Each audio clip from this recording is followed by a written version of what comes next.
কি মই আগতে আহিছো নাই এইখিনিতে আহিছো এইখিনি কেইবাৰমান আহিছো 3বাৰমান আহিছো মই মথাউৰি হৈ গ'ল এতিয়া আৰু মথাউৰি আগলৈ লাগিব নেকি মথাউৰি লাগিব লাগিলে মোৰ এটা কণ্ডিশ্যন আছে এটা চৰ্ত আছে মথাউৰি বনাম আৰু কিমান লাগে 29 কিলোমিটাৰ আপোনালোকে যদি বিচাৰেটো প্ৰথম কৈছো বিচাৰিলে মানে মই কিবা এটা চৰ্ত দিম আপোনালোকে যদি বিচাৰে আৰু যদি ভগৱানে আশীৰ্বাদ কৰে হিমন্ত বিশ্ব শৰ্মা ডাঙৰীয়াই অহা বছৰ এইখিনি মথাউৰি বনোৱাৰ কাৰণে টকা দিব কিবা এটা টকা উলিয়াব কণ্ডিশ্যনটো কি কণ্ডিশ্যনটো হ'ল যে মিনিমাম 2টা খেতি কৰিব লাগিব কৰিব নকৰিব এনে মথাউৰি বনাই দি লাভ আছে নেকি 2টা খেতি কৰিলে যদি কৰিম বুলি যদি প্ৰতিশ্ৰুতি দিয়ে তেতিয়া মথাউৰি পুৰা বনাই দিম হ'বনে এতিয়াতো প্ৰধান দাই ক'লে মোক যে ইয়াতে এখন দলনি আছিলে আগতে খেতি নহৈছিল হয়নে এতিয়া খেতি হোৱা হ'ল প্ৰধান দাক মই ক'লো 2 নম্বৰৰ খেতিটো কেতিয়া কৰিব নকৰিব 2 নম্বৰৰ খেতি ইয়াতে 2 নম্বৰৰ খেতি নকৰিলে আমি দুখীয়া হৈ হৈ গৈ থাকিম আৰু বাকীবিলাক ধনী হৈ হৈ গৈ থাকিব ভাল লাগিব নেকি ভাল লাগিব নেকি কওক ঠিক আছে এতিয়া ফৰ্মেলি কম আপোনাৰ আকৌ কম এইখিনি যি কি নহওক আমাৰ আজিৰ এই সভাত উপস্থিত লখিমপুৰ সমষ্টিৰ সাংসদ মোৰ জ্যেষ্ঠ ভাতৃ প্ৰধান বৰুৱা ডাঙৰীয়া জ্যেষ্ঠ ভাতৃ বিধায়ক ভুৱন পেগু ডাঙৰীয়া সন্মানীয় মিচিং স্বায়ত্তশাসিত পৰিষদৰ অধ্যক্ষ সুনীল পেগু ডাঙৰীয়া আমাৰ ধেমাজি জিলাৰ আয়ুক্ত ৰাহুল সুৰেশ জাগুৰ ডাঙৰীয়া ধেমাজি জিলাৰ আৰক্ষী অধীক্ষক হিতেশ চন্দ্ৰ ৰয় ডাঙৰীয়া আমাৰ জোনাই সমজিলাৰ আয়ুক্ত আনন্দ মালহোত্ৰা ডাঙৰীয়া আমাৰ বিজেপিৰ জিলাখনৰ সভানেত্ৰী ৰূপা কামান ডাঙৰীয়ানী আমাৰ EM নৰেশ কুম্বাং ডাঙৰীয়া EM মলেন্দ্ৰ নাৰ্জাৰী ডাঙৰীয়া মূলাকান্ত পেগু ডাঙৰীয়া অতুল পেগু ডাঙৰীয়া বিজয় শইকীয়া প্ৰমুখে গালি গাঁওবাসী ৰাইজ সাংবাদিক বন্ধুসকল সুদীবৃন্দ মই কিন্তু আকৌ আহিম অহা বছৰ কিবাকে মই যত্ন কৰিম কৰিলে মই প্ৰধান দাই ভাষণ দি থাকোঁতে প্ৰধান দাক কৈছিলো 11 তাৰিখে এখন মিটিং আছে এতিয়া মই অফিচাৰগৰাকীৰ লগত কথা পাতিলো আমাৰ যিগৰাকী প্ৰেমা বুলি কয় য'ত ADB ৱৰ্ল্ড বেংকৰ কাম হয় ডক্টৰ জীৱন তেখেতৰ লগত মই পাতিলো 11 তাৰিখেও কৰিম আকৌ 13 তাৰিখেও কৰিম আপোনালোকৰ কাৰণে উৰুকাৰ দিনাও মই মিটিং কৰিম আৰু যিমান পাৰোঁ যত্ন কৰিম যাতে অহা বছৰ এনেকুৱা দিনত এই বাকী থকা 29 কিলোমিটাৰৰ কাম শেষ কৰিব পাৰোঁ আৰু শেষ কৰি উঠি ভুৱন পেগু ডাঙৰীয়া ইলেকশ্যন খেলিব হ'বনে মই চেষ্টা কৰিম পাৰিমে ভগৱানে ক'লে পাৰিব লাগে আমাৰ মিচিং গাঁৱৰ যদি কাম আমি নকৰোঁ আমাৰ যদি ভূমিপুত্ৰসকলৰ গাঁৱৰ কাম নকৰোঁ আমি কাৰ কাম কৰিম হয়নে নহয় এই কামটোতো কৰিবলৈ মই যিমান পাৰোঁ যত্ন কৰিম কিন্তু আপোনালোকে মোক কথা দিছে এটা 2টা খেতি হ'ব মিনিমাম হ'বনে হ'বতো ঠিক আছে 2টা খেতি কৰিব লাগিব সন্মানীয় ৰাইজ আজি আমাৰ কাৰণে এটা ভাল খবৰ মোৰ কাৰণে ভাল খবৰ আপোনালোকৰ কাৰণে যিমান ভাল খবৰ মন্ত্ৰী হিচাপে মোৰ কাৰণেও কিমান ভাল খবৰ যেতিয়া বানপানী হয় যেতিয়া মথাউৰি ভাঙে মোৰ মনটো বেয়া হৈ থাকে কিয় মই বিভাগটোৰ মন্ত্ৰী আৰু বিভাগটোৰ মন্ত্ৰী হৈ যদি মানুহক বানপানীৰ পৰা ৰক্ষা কৰিব নোৱাৰো গৰাখহনীয়াৰ পৰা যদি ৰক্ষা কৰিব নোৱাৰো তেতিয়া মই ক'ৰবাত ব্যৰ্থ তেনেকুৱা মোৰ অনুভৱ হয় কিন্তু আমি কেতিয়া একেদিনাই এইটো কৰিব নোৱাৰো আজিৰ পৰা 3.5 বছৰ আগতে হিমন্ত বিশ্ব শৰ্মা ডাঙৰীয়াই মোক জলসম্পদ বিভাগৰ মন্ত্ৰী পাতিছিল একেদিনাই গোটেইখিনি কাম কৰিব নোৱাৰি কাৰণ অসমৰ এটা মূল সমস্যা আছিলে কি যে বানপানী আৰু গৰাখহনীয়াৰ সমস্যা আমাৰ ধেমাজি জিলা আৰু মই যিখন জিলাৰ পৰা আহোঁ মৰিগাঁও জিলা বা আমাৰ এইফালে যদি কওঁ শদিয়া আমি যদি চাওঁ এই অঞ্চলবিলাকত অত্যন্ত বানপানী হৈছিল মাজুলী লখিমপুৰ এইবিলাক অঞ্চলত বহুত বেছি বানপানী হৈছিল আমি কি দেখা পাওঁ এপ্ৰিল মাহৰ 20 তাৰিখ 25 তাৰিখৰ পৰা আমি বাতৰি কাকতত দেখা পাওঁ টিভিত দেখা পাওঁ যে মাজুলী অসমৰ পৰা বিচ্ছিন্ন হৈ গ'ল মাজুলী হৈ গ'ল মাজুলী কেতিয়াবা হয় আমাৰ ধেমাজি অসমৰ পৰা বিচ্ছিন্ন হৈ গ'ল। তেনেকুৱা বাতৰি আহেনে নাই? তেনেকুৱা বাতৰি সদায় আহে। যোৱা 2 বছৰৰ পৰা তেনেকুৱা বাতৰি আহিছে নেকি? যোৱা 2 বছৰ তেনেকুৱা বাতৰি অহা নাই। যোৱা 2 বছৰত হিমন্ত বিশ্ব শৰ্মা ডাঙৰীয়াৰ নেতৃত্বত আমি কাম কৰি কৰি এইখিনি পৰ্যায় পাইছো। এতিয়া ধেমাজি ৰাইজ কেতিয়াও অসমৰ পৰা বিচ্ছিন্ন নহয়, বিচ্ছিন্ন হ'ব নোৱাৰে। তাৰ কাৰণে আৰু কাম কৰিম মই আপোনালোকক কথা দিছো। যোৱাবাৰ বানপানীৰ সময়ত মই কোনোবা এটা ল'ৰাৰ ফেচবুকত এটা পোষ্ট দেখিছিলো। ধেমাজি ফালৰ ল'ৰা, মিচিং ল'ৰাই, মই পাহৰিলো নামটো।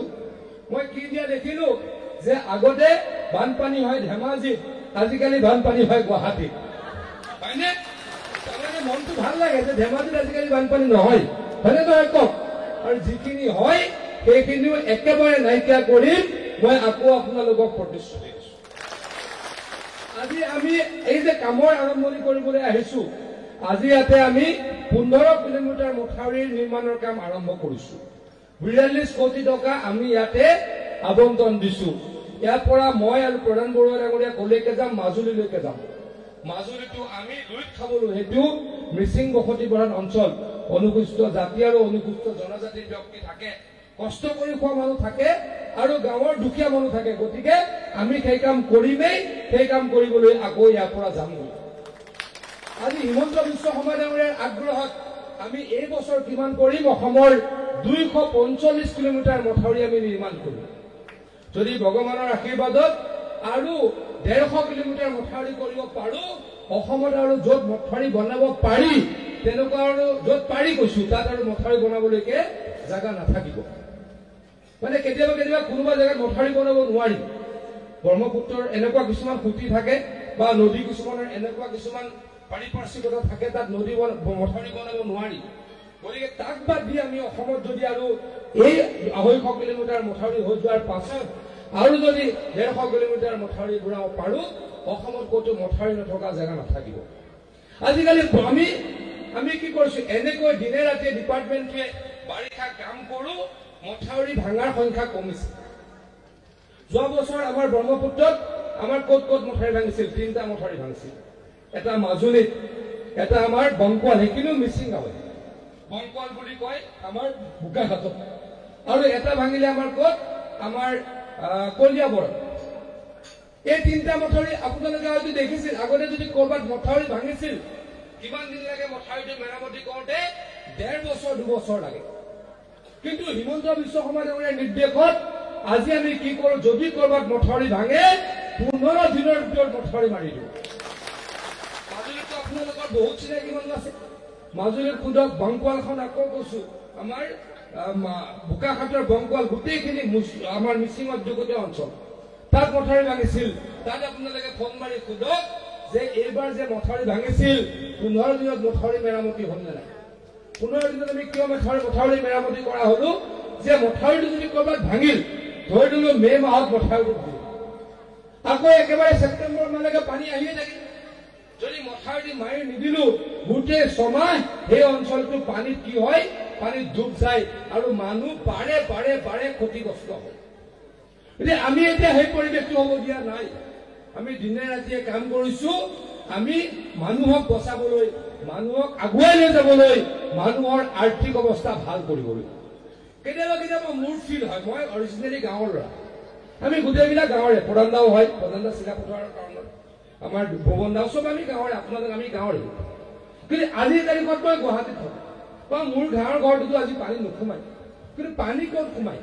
পানী গাঁৱৰ মানুহৰ যোনে খেতি কৰে তেওঁলোকৰ ঘৰত সোমায়, টাউনততো পানী নোসোমায়। গতিকে কাৰ ঘৰত পানী সোমায়?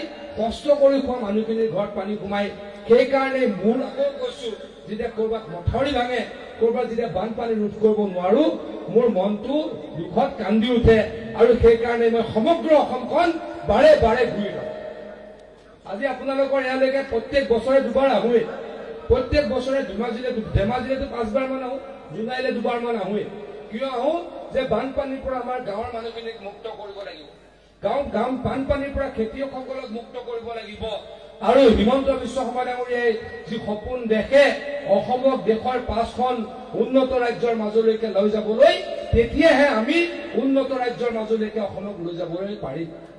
যদি বাৰে বাৰে বানপানী হয়, ল'ৰা ছোৱালী যদি পঢ়িব নোৱাৰে, যদি খেতিখিনি বাৰে বাৰে মাৰি নিয়ে আমাৰ মানুহ কেতিয়াও ধনী হ'ব নোৱাৰে। চাকৰি দি আমি নিবনুৱা সমস্যা সমাধান কৰিব নোৱাৰো। চাকৰি দি আমি গোটেই অঞ্চলটোৰ পৰিৱৰ্তন কৰিব নোৱাৰো। আমি খেতি কৰি আমাৰ অঞ্চলটোৰ পৰিৱৰ্তন আনিব লাগিব। আমি ইণ্ডাষ্ট্ৰি আনি আমি অঞ্চলটোৰ পৰিৱৰ্তন কৰিব লাগিব। খেতি কৰিবলৈ বানমুক্ত হ'ব লাগিব, ইণ্ডাষ্ট্ৰি আহিবলৈ বানমুক্ত হ'ব লাগিব। আজিৰ পৰা অলপ দিনৰ আগত কোনোবা এজন ব্যক্তিৰ লগত কথা পাতি আছিলো, ইণ্ডাষ্ট্ৰিয়েলিষ্ট। তেখেতে এইটো কথা কৈছিলে যে অসমত এইটো এটা ইণ্ডাষ্ট্ৰি আহিবলৈ ভয় খায়। আন্দোলনটো আছেই, আন্দোলনৰ কাৰণে ইণ্ডাষ্ট্ৰি আহিবলৈ ভয় খায়।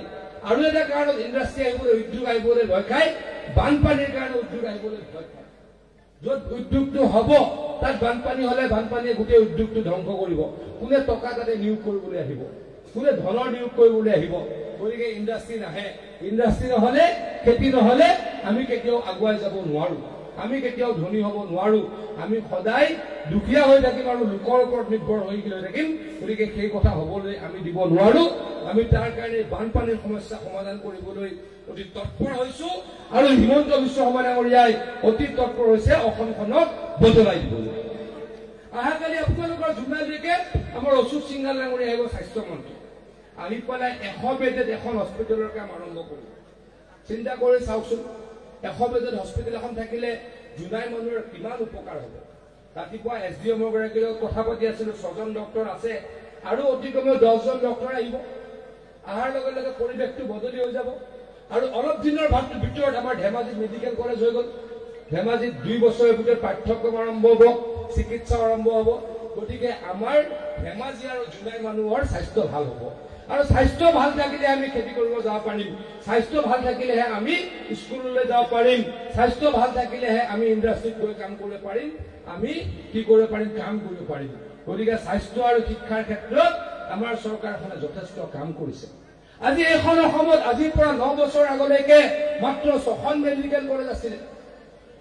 আজি এই 9 বছৰত আমি 18খন মেডিকেল কলেজ বনালো।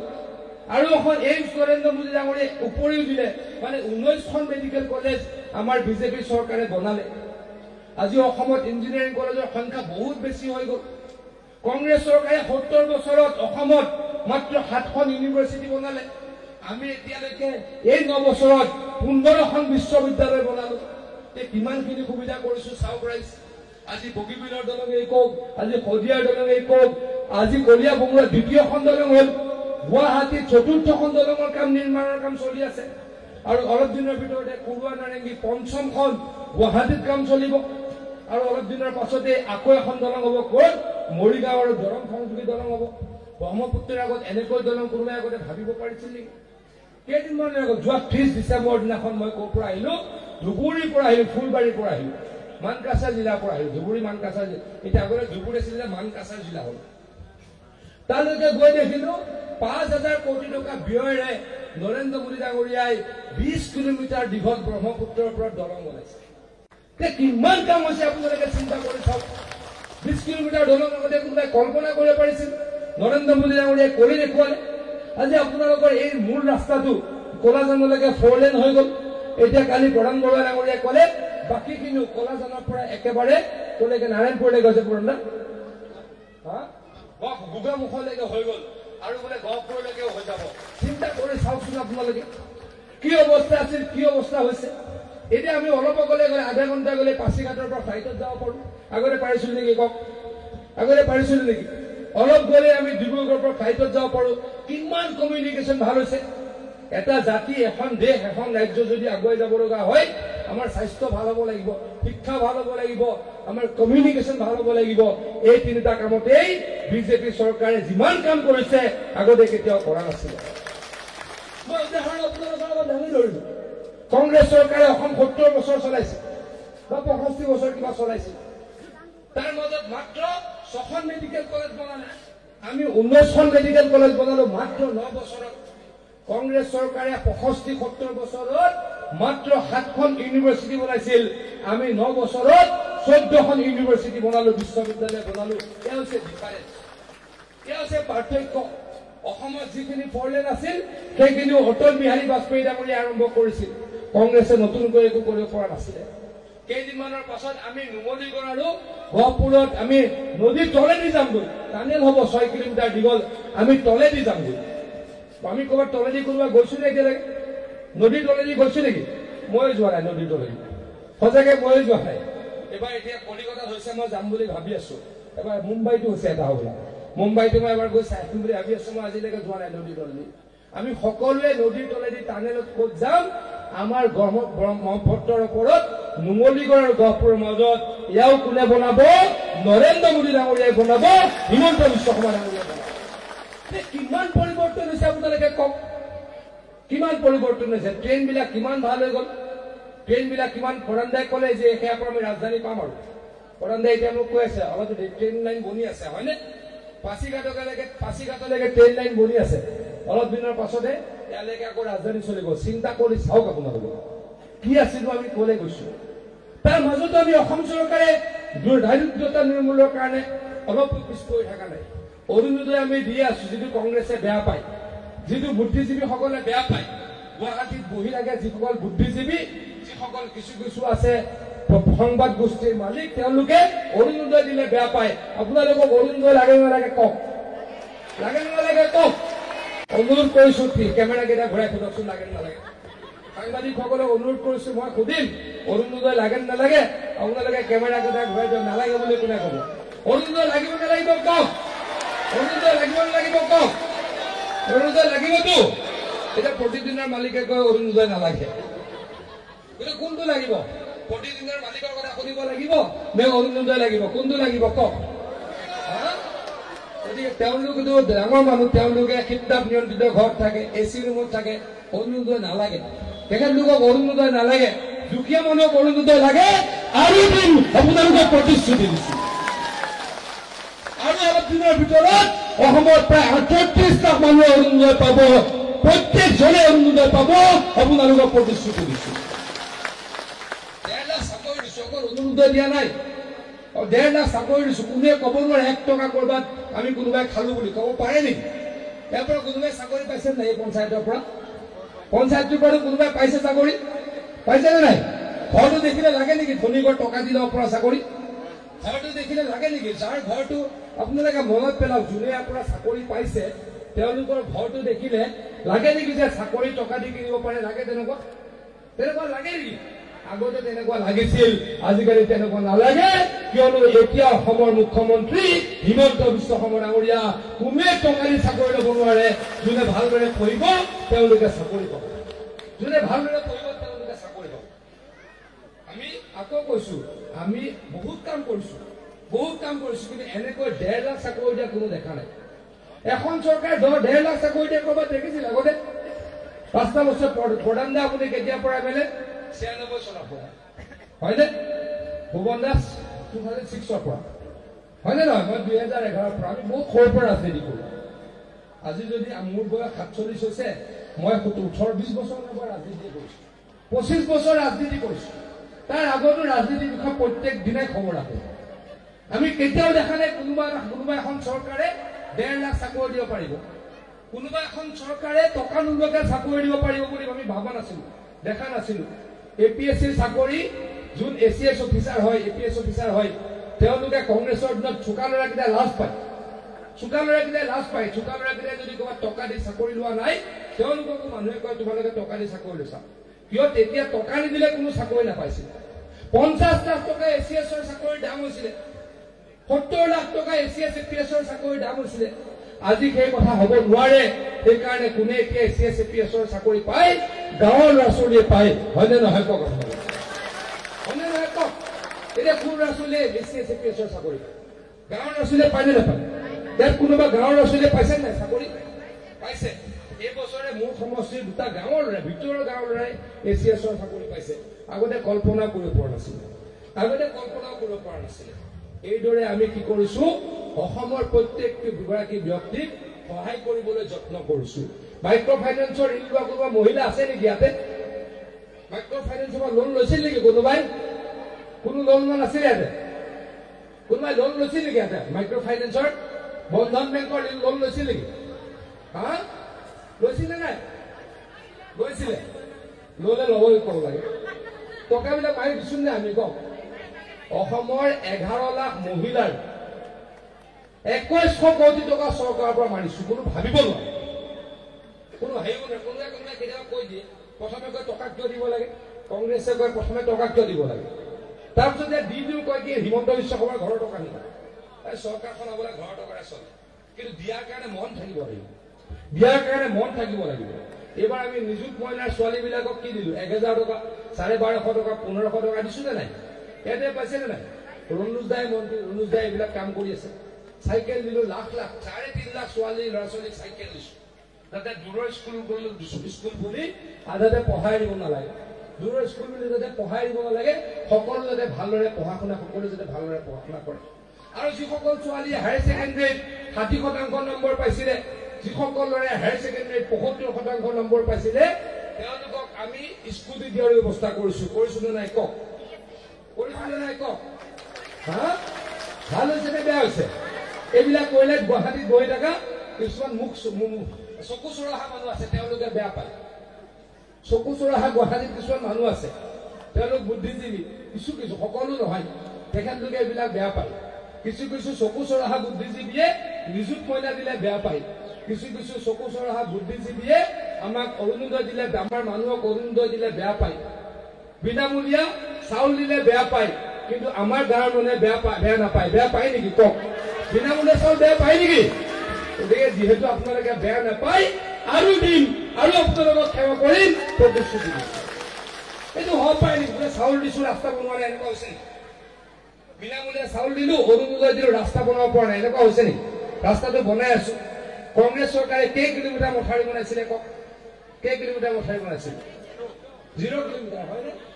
আমি আপোনালোকৰ এই চৰকাৰটোত মই কিবাকে এই 29 কিলোমিটাৰো কৰিম, মানে কিমান হ'বগৈ?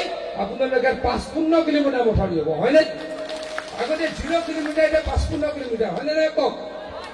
হয়নে? গতিকে আমি এনেকুৱা নহয় বোলে ৰাস্তা বনোৱা নাই, মইতো বোলে দলং কিমান বনালো, টানেল বনাম বুলি ক'লো 6000 কোটি টকা খৰচ কৰি। কাজিৰঙাৰ ফালে কোন কোন গৈছে কওক? কাজিৰঙাৰ ফালে কোন কোন গৈছে? কাজিৰঙাৰ ফালে কোনোবা গৈছে নাই? আকৌ ল'ৰাবিলাকো যায়, মহিলাসকল কাজিৰঙালৈ গৈছে নে নাই? বহুতো গৈছে, এইফালে বহুত মানুহ আছে। কাজিৰঙালৈ গ'লে এতিয়া কিমান স্পীডত যাব পাৰি গাড়ী? কাজিৰঙাত এতিয়া কিমান স্পীডত গাড়ী চলায়? 40 নে 30? মুঠতে কম স্পীডত 40-30 স্পীডত গাড়ী চলে। কিয়? গড় মৰিব বুলি ভাবে, জন্তু মৰিব বুলি ভাবে। তাৰ কাৰণে হিমন্ত বিশ্ব শৰ্মা ডাঙৰীয়াই নৰেন্দ্ৰ মোদীক অনুৰোধ কৰি প্ৰায় 32 কিলোমিটাৰ দীঘল ওপৰে দলং বনাইলে, পতাকা আনিলে, এলিভেটেড ৰোড কৰিডৰ বুলি তাৰ 32 কিলোমিটাৰ টকা আহিব। ক'ত বহি আছো কওক? ক'ত বহি আছো কওক? গুৱাহাটীত ফ্লাইঅভাৰ বনালে কিছুমান নেতাই বেয়া পায়, কাৰণ তেওঁলোক দিল্লীত থাকে, গুৱাহাটীত নাথাকে। কিছুমান নেতাই গুৱাহাটীত ফ্লাইঅভাৰ বনালে বেয়া পায়, কাৰণ তেখেতলোক ক'ত থাকে? দিল্লী মহানগৰীত। গুৱাহাটীলৈ কেতিয়াবা বসন্তৰ কুলিৰ দৰে আহে, মাহত 2 দিনৰ কাৰণে আহে। গতিকে মাহত যান জঁট হলে গুৱাহাটীত তেওঁলোকৰ কি সমস্যা? এতিয়া গুৱাহাটীত জোৰ কোনো মানুহে 10 গণেশগুৰিৰ পৰা জোৰ তিনিআলিলৈকে মাত্ৰ 5 মিনিট লাগে। এই অভাৰব্ৰিজ দাদাগতে লাগিছিলে কিমান? 40 মিনিট। গুৱাহাটীৰ মানুহক অভাৰব্ৰিজ লাগে, গুৱাহাটীত নাথাকা কিছুমান নেতাক অভাৰব্ৰিজ নালাগে, তেওঁলোক দিল্লীত থাকে। কিছুমান ব্যক্তি আছে ঘৰৰ পৰা ওলাই যাবলৈ অফিচলৈ, বনাই থকা সময়খিনিত কষ্ট, সেইকাৰণে কিয় ইয়াতে ফ্লাইঅভাৰ লাগে বুলি হিমন্ত বিশ্ব শৰ্মা ডাঙৰীয়াক সমালোচনা কৰে। কিন্তু মানুহে এইবিলাক বিচাৰে, গতিকে আৰু মানুহৰ কাৰণে কৰিম, আপোনালোকক প্ৰতিশ্ৰুতি দিছো। বহুত দীঘলীয়াকৈ নকওঁ, আপোনালোকে আৰু কাম কৰক, মই অনুৰোধ কৰিছো। মই খেতিৰ কথা কলো, খেতিয়কে 6000 টকা পাই আছে নাই কওক? খেতিয়কে 6000 টকা পায়নে নাপায় বছৰত? পায়নে? আয়ুষ্মান কাৰ্ড আপোনালোকে পাইছে নাই? কালি মই বগী নদীত মানৱ ডেকা ডাঙৰীয়ে কৰ্মীখিনি লগাইছিলে, 100জনমান কৰ্মীখিনি গধূলি আহি থাকোঁতে চাহ খালো, মাত দিলো, মোক দুআষাৰ ক'ব দিলে। মই ক'লো বহুত কামটো হৈ আছে, অজস্ৰ কাম হৈছে, কিন্তু মোক যদি কোনোবাই কয় এটা ডাঙৰ উপলব্ধি কওকচোন যোৱা 4-3 বছৰ চৰকাৰখনৰ, যোৱা 9 বছৰ বিজেপিৰ চৰকাৰখনৰ, মই তেতিয়া এটা কি ক'ম জানে? মই বহুত কম, কিন্তু এটা অন্যতম উপলব্ধি কম যে আয়ুষ্মান কাৰ্ডৰ উপলব্ধি। আয়ুষ্মান অসম, আয়ুষ্মান ভাৰতৰ যোগেদি গাঁৱৰ দুখীয়া মানুহক 5 লাখ টকালৈকে যে বিনামূলীয়া ট্ৰিটমেণ্টৰ সুবিধা দিছো। এতিয়া মানুহে বেমাৰ হলে ভয় নোখোৱা হ'ল, হয়নে নহয় কওক? এতিয়া বেমাৰ হলে ভয় লাগে নেকি? বিনামূলীয়া 5 লাখ টকাৰ ট্ৰিটমেণ্ট। আগতে ভয় লাগে, অলপ ডাঙৰ বেমাৰতে ভয় লাগে, ক'ত পইচা পাম, কেনেকৈ অপাৰেশ্যন কৰিম, হয়নে নহয় কওক? হাৰ্টৰ বেমাৰ হলে, কিডনী বেমাৰ হলে, কেঞ্চাৰ বেমাৰ হলে আগতে আমাৰ আধা মৰা হৈ যাওঁ, হয়নে? টকাৰ চিন্তাতে মানুহজন আধা মৰি থাকে, আৰু 3 মাহৰ পিছত মানুহজন একেবাৰে মৰে। কিয় মানুহজনৰ টকা নাই সেই টকা নোহোৱা মানুহখিনিৰ কাৰণে কোনে আয়ুষ্মান অসম দিলে হিমন্ত বিশ্ব শৰ্মা ডাঙৰীয়াই আয়ুষ্মান অসম দিলে গতিকে আপোনালোকে হিমন্ত বিশ্ব শৰ্মা ডাঙৰীয়াক আশীৰ্বাদ কৰিব আমাক আশীৰ্বাদ কৰিব তাৰ কাৰণে মই হাত জোৰ কৰি আপোনালোকক অনুৰোধ কৰিম আমাৰ প্ৰধান বৰুৱা ডাঙৰীয়া আৰু ভুৱন পেগু ডাঙৰীয়া মোৰ লগত কাজিয়া লাগে মোতকৈ যথেষ্ট ডাঙৰ মই সন্মান কৰো মোৰ লগত ধেমালিতে কাজিয়া হৈ থাকে কি হয় জানে মই কালিও কৈ আছো গোটেইখিনি টকা কি মই ধেমাজি দিলাই দিম যে তেওঁলোকৰ মতে ধেমাজিলে গোটেইখিনি টকাটো দিলে প্ৰধান দা আৰু ভুৱন দাৰ মতে ধেমাজিলৈকে আৰু জুনাইলৈকে ৱাটাৰ ৰিচোৰ্চৰ গোটেইখিনি টকা দি দে তই বাকীবিলাক যি কৰি থাক সদায় কাজিয়া কৰে মোৰ কাৰণ তেওঁলোক ভাল বিধায়ক ভাল সাংসদে ভাল এমএলএ কি কৰিব নিজৰ সমষ্টিটোৰ কাৰণে প্ৰথম চিন্তা কৰিব মই মন্ত্ৰী হলে গোটেই অসমৰ কাৰণে চিন্তা কৰিব লাগিব কিন্তু বিধায়কজনৰ কাম হল নিজৰ সমষ্টিৰ কাৰণে চিন্তা কৰা সাংসদজনৰ কাম হল নিজৰ সমষ্টিৰ কাৰণে কাম কৰা তেনেকুৱা সাংসদক তেনেকুৱা বিধায়কক বাৰে বাৰে জিকক বাৰে বাৰে মৰম কৰক তাৰ কাৰণে অনুৰোধ কৰিছো আৰু ইয়াৰ পৰা গ'লো ইয়াৰ পৰা মাজুলীলৈকে যাম আকৌ পাৰ হৈ পেলাই একেবাৰে নুমলীগড়ত গৈ থাকিম গতিকে দীঘলকৈ আৰু ভাষণ নিদিওঁ সকলোকে ধন্যবাদ জনাই মোৰ বক্তব্য সামৰাৰ আগতে আশা ৰাখিছো আহাৰৰ যদি আকৌ 29 কিলোমিটাৰ আৰম্ভ কৰিব পাৰো তাৰ কাৰণে ভগৱানক প্ৰাৰ্থনা কৰিব এইখিনিকে বক্তব্য সামৰিছো নমস্কাৰ ধন্যবাদ